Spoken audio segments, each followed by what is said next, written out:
ГСП онлайн. Городские новости сейчас.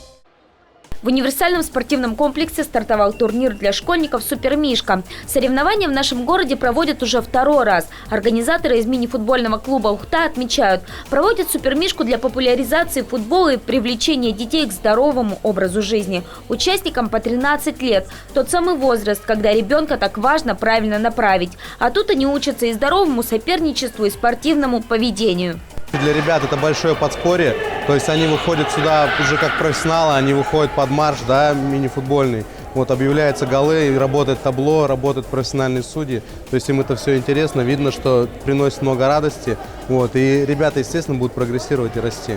Участвуют 6 школьных сборных, играют команды в круг между собой. По итогам 5 таких туров определятся финалисты. Они и сыграют матч за призы МФК «Ухта». Турнир будет проходить до конца футбольного сезона и предварять домашние матчи городской мини-футбольной сборной.